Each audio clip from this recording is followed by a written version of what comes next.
Hello everyone and welcome to Heel Mania, also known as Webcam Wrestling. And today, I'm going to be talking about Survivor Series. It just happened. It is currently the Tuesday after Survivor Series, so the Smackdown episode hasn't aired yet. But I wanted to do a little fantasy booking because the final match in Survivor Series, Survivor Series as a whole, very good pay-per-view. It's actually fun to be a wrestling fan at this moment. There's these little brief moments in wrestling where it's so good and it hooks you and you just watch for years so it can be that good again. It's that good at the moment. And I'm saying the pay-per-view itself followed that trend.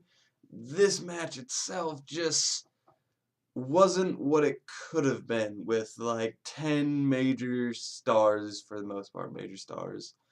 Most of whom are quality wrestlers. A lot of like little things like Kurt Angle's coming out of retirement going in there. You got this Braun Strowman monster story going on at the same time. And then we got up and coming stars like Bobby Roode, Shinsuke Nakamura. Where does John Cena play into this? Triple H is in the match. We got Jason Jordan and Kevin Owens possibly interfering on top of a number of other things. It's the 20th anniversary of Survivor Series, so they think they're going to do a Montreal Screwjob Part 2, Part 28. And I like all of these ideas, and I wanted to tweak them today in a video in a way that won't like do any dramatic like heel turns or face turns. I want to keep the idea and the resources to pretty much what WWE had. And I don't know the WrestleMania card. I don't know the Royal Rumble card and like the rivalries that they're trying to do literally like the night after Wrestle or Survivor Series. I don't know any of that. I don't know like WWE contracts and what like is the decision making process in their heads. I don't know like the injuries or like the behind the scenes things that go into why certain people get booked over other people. This is just my fun fancy booking that will hopefully not go too off course, but at the same time, like a lot of what I'm about to say easily could have happened, easily could have made a better show, and that's how I like to do fantasy booking. So that's what we're doing here today.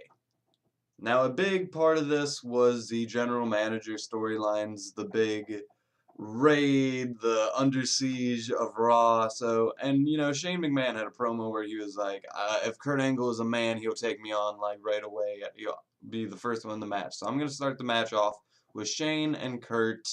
Just get in, licks on each other. They start off the match. They have a showdown, and eventually Shane makes a tag to John, and then you can have that Kurt Angle John Cena face off that we actually did see within the match, and you can just have that again. They get a little bit more back and forth, and that's when Kurt makes the tag to Braun, and then Braun and John fight. It's Vince McMahon's favorite match ever. Uh, I think those two could put some entertaining stuff, even in a little squabble. I don't know if they'll ever actually fight, but it would be interesting. Braun and John fight for a little bit. And since Braun Strowman is a monster and he is being booked to look like the most like strong motherfucker ever right now, how about Braun like he puts some offense in on literally every member of Team SmackDown for a little bit. Like he gets some big moves on them, then they tag. Big moves, tag. And eventually it goes back to Shane. It's Shane and Braun Strowman in the ring for a Major 4 pay-per-view. But oh wait, Kurt Angle, who is still, he has to be the one to eliminate Shane. This is his manager versus manager, or whatever the fuck Shane McMahon is. He's gonna take him out. So Braun, who he kind of listens to Kurt a little bit. He makes a tag to Kurt. Kurt gets in there. Kurt and Shane get the final of this like bout here. And just when you think Kurt Angle is gonna get Shane McMahon out of there, that's when Shane hot tags Shinsuke Nakamura. Shinsuke Nakamura gets in there, gets some major offense, looks like a badass. And that's when Jason Jordan interrupts the match. Yes, this was obvious. Yes, it's obvious, but I think it's the right call. I'm not gonna turn him heel. I don't think they want to do that. If I was gonna turn him heel, I wouldn't do it in a Survivor Series match. I'd do this whole fucking like thing differently. But for the sake of preserving Jason, he just wants to help out his dad, Team Raw. He wants to be a part of the match, and he kind of fucking hates Triple H and wants to like tell him off and show him what's what. Jason Jordan comes down to the ring with a chair. That's when Team Raw and Kurt Angle are like, "What are you doing? What are you doing?" And Triple H is like, "Nope, I'm not having this at all." Completely just takes out Jason Jordan before he can even interfere. He just pedigrees him on the outside of the ring. Tries to get back up on the ring like it's no big deal. So Kurt Angle jumps outside the ring. He knocks out Triple H for pedigreeing his son. Jumps back into the ring. Team Raw is just kind of like, "What are you doing? What are you doing?" And there is a false Kinshasa when Shinsuke misses. Kurt Angle, looking like a boss, hits his finisher, and there is a 1-2 false finish. And that's because Triple H jumped back right into the ring, grabbed a sledgehammer for good measure, hit it on the back of Kurt Angle. And, the other Raw teammates are like, "What? Like, we're trying to be a team here." And then Triple H is, "I'm the COO, and, like, F this guy." And then Kurt Angle tries to get back up. Kinshasa, it finally hits again. And Shinsuke pins Kurt Angle 1-2-3. We have our first elimination. So Finn Balor jumps in the ring and he's like trying to like talk to Triple H. He's like, "What are you doing? What are you doing?" Finn is like the only face on that team, really. So he's just kind of like, "What are you doing? What are you doing?" Well, now that Kurt Angle's eliminated, he's the only face. He's like, "What are you doing? What are you doing?" Triple H is like, blah, tries to, leaves the ring. Finn Balor turns around. Kinshasa. So those two fight for a while. Finn, Shinsuke, fucking, they do their thing. They're awesome. They'll do a bunch of flips and the crowd will go nuts. "This is awesome. This is awesome." And then he's going to tag to Shane because everyone wants to see Shane McMahon around some more. So Shane gets in there. He gets some offense in. And, once he's on the offense looking strong, getting those licks in, that's when there is another interruption. Kevin and Sammy, very much like how they did in the actual Survivor Series match, interrupt. They sweep into the ring, and then suddenly Samoa Joe goes into the ring. Triple H goes into the ring, and then it's Kevin Owens, Samoa Joe, and Triple H. Some continuity, and there's Sammy there for good measure. And they just go to town on Shane McMahon. And meanwhile, Braun and Finn, for good measure, take out the other members of Team Smackdown, keep them busy while they crush Shane McMahon. So we do have that screw job thing going on after all. Kevin and Sammy, have help from, the continuity of the team between Kevin, Samoa, and Triple H, going back earlier in the year. If that's like this loose stable that we're going to talk about sometimes, like kind of being there, kind of isn't, then, have it, show up the one time a year you can actually use it. So they get all that offense on Shane. Shane's done. Samoa Joe is the legal guy, or Triple H. So Triple H pedigrees him again. 1-2-3. He's done. There's this big celebration between all these guys. They get their moment in the sun. They put down Shane McMahon, and they look proud for taking out Smackdown. Triple H is just looking smug, like, "I am the Cerebral Assassin. I am the game. I am." Turns around. Jason Jordan came back into the ring with that sledgehammer that Triple H grabbed earlier. Knocks Triple H down. The other members of Team SmackDown are on their feet. There's a Kinshasa, John Cena, F you to somebody, Randy Orton, RKO. The Team Raw members are dropping.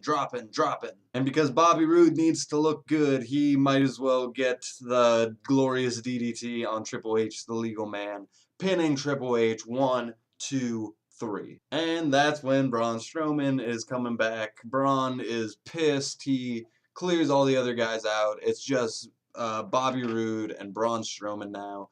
Braun, he's been put through some stuff. Bobby is fresh. Bobby is getting offense in, doing a lot better than people thought he would. But Braun is a monster. He is pretty much putting out Bobby. Bobby can't, like, despite all that he's doing, he can't like beat Braun. It's Braun Strowman. So Braun finally picks him up for the running power slam, and that's when Bobby Roode, as he's going for the power slam, he kicks off of the turnbuckle and puts the running power slam into a glorious DDT. So Bobby Roode gets Braun Strowman 1, 2, kick out. Bobby Roode gets the hot tag, John Cena. John Cena jumps in. Braun Strowman's on his feet. He does the 5-knuckle shuffle just for the fuck of it. Has Braun Strowman up on his manly John Cena big match John shoulders. Hits the FU. 1, 2, kick out. So Braun is done after that FU. He's just able to tag in Finn. So Finn, he's fresh, he's coming in hot, jumps off the top rope into John Cena's arms, into another FU. John Cena, big match John, always gonna look strong. He hits the FU in on Finn. But Finn is still fresh in the match. He gets FU'd, but he kicks out because he just got into the match. He hasn't taken that much damage. Suddenly, Finn gets more offense in on John after a while, and John tags in Orton. Orton hits his finisher, RKO onto Finn. 1, 2, Braun Strowman helps Finn kick out. So here's going to be a cool sequence. Finn Balor, he's going to go for the roll-up onto Randy Orton.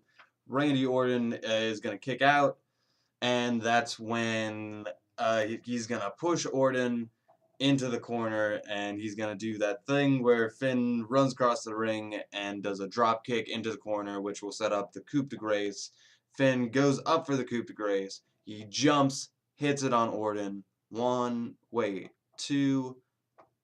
Then you realize there isn't an actual pin, and that when Orton was in the corner for that drop kick, Shinsuke actually got the tag. Shinsuke's in the ring all of a sudden. Kinshasa on Finn Balor. 1, 2, 3. So Finn looks good. It took 3 goddamn finishers in a row to take him out. Shinsuke has eliminated multiple people now. Kinshasa's all around. He looks good. But then Samoa Joe's in the ring, and Samoa Joe versus Shinsuke. It's NXT all over again. But, Samoa Joe, he's fresh in the match compared to Shinsuke, who is like sole surviving it for a lot of the match. So Samoa Joe, he is able to get the Codina clutch in. Shinsuke gets the rope. They hot tag. He gets the tag to Cena. Cena gets in there. Cena, they get some offense in on each other, but Samoa Joe, still out of nowhere, is able to get another Codina clutch in, do his thing. John Cena passes out. Still looks strong because he didn't get pinned, but at the same time, Joe looks strong for being able to knock out John Cena. So Joe's on top of the world. He just got the pin. He's celebrating. He turns around and, oh no, Randy Orton RKO. 1, 2, 3. Samoa Joe is eliminated. And now it's 3-on-1 with Bobby, Shinsuke, and Randy versus Braun Strowman.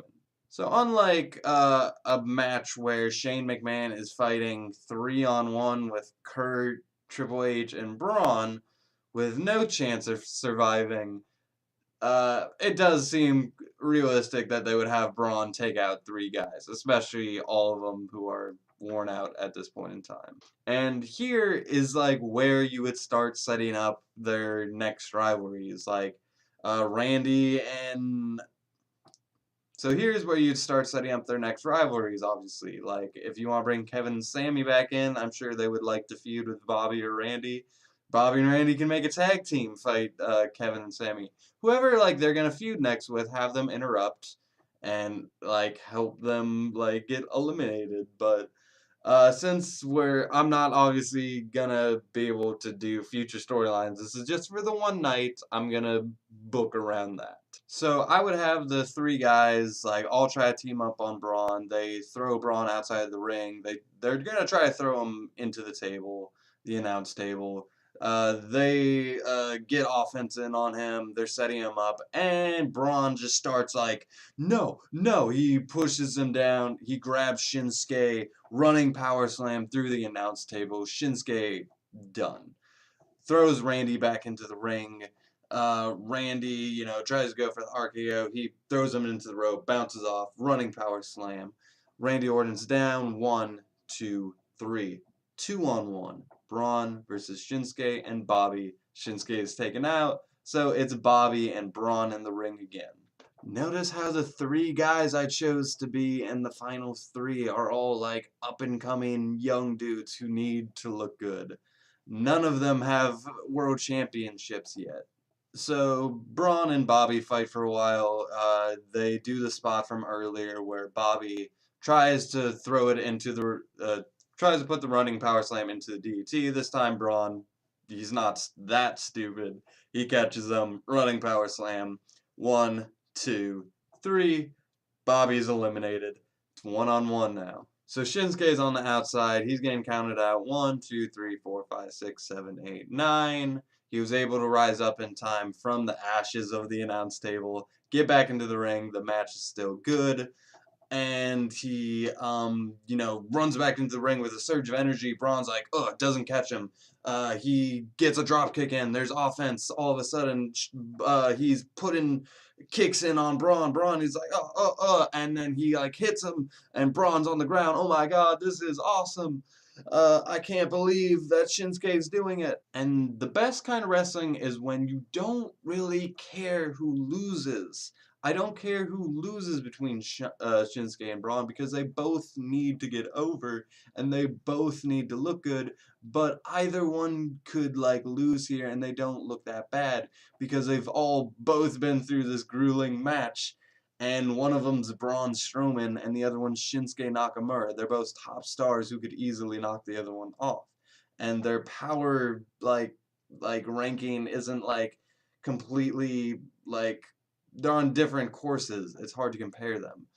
But since I have to make a finish, I would to be honest, I know there's a lot of interferences in this match, but that's because this was a brand versus brand match. I would have all the entire rosters, like all the guys who fought earlier, try to basically on the outside of the ring have just brand warfare. All the matches earlier in the night, just ignite them again. They're battling on the outside of the ring. And through that commotion, Braun, goes out there, he gets in on it. Shinsuke too. They both get back in. Braun misses something, and Shinsuke hits the Kinshasa, and Braun goes down 1, 2, 3. Shinsuke is the sole survivor for Team Smackdown, who are victorious. Shinsuke, if Braun was whoever has the next world championship, I think should have gone over between Shinsuke and Braun. It doesn't matter who won that, but considering I think Shinsuke is more, considering Brock Lesnar is the Raw champion, I think it's more likely Shinsuke will get the belt sooner or later. So that's how I would book that. And there's not a single person who looks bad in this match other than Kurt Angle. Because John didn't look that great, Triple H didn't look that great, Randy Orton didn't look great, but they don't need to look great. Once you're that big and that once you're a nostalgia act, you just need to look good. You don't need to look great. You just need to appeal to your people. You need to get other people over and let them get their moments to shine, even if it's at not that much expense to you. The great thing about these 5-on-5 elimination matches is you can actually make everybody look good. But when you have guys like Finn and Bobby and in the actual match who just went down from finisher, it just doesn't look good and it's not as exciting. I thought this way would have been a lot more exciting. And having the brands, on the outside of the ring during that final part, this felt like everyone was involved. Like, people stopped their actual rivalries for this brand thing. And so I would have them all just jump back into the ring, hold Shinsuke up. Shinsuke, even if he doesn't win a world title this year, he was a sole survivor for a Final Four Big Four pay-per-view. That's a huge win. he looks like the strongest guy on SmackDown. And Braun looks like the strongest guy on Raw. And everyone else on both teams, I think, would look strong. The rivalries with Kevin, Sammy, Jason, those would all be ignited. All of that would continue. Anyway, that's how I would book it. That was another episode of Heel Mania. Thank you so much for watching as always. And with that, I leave you.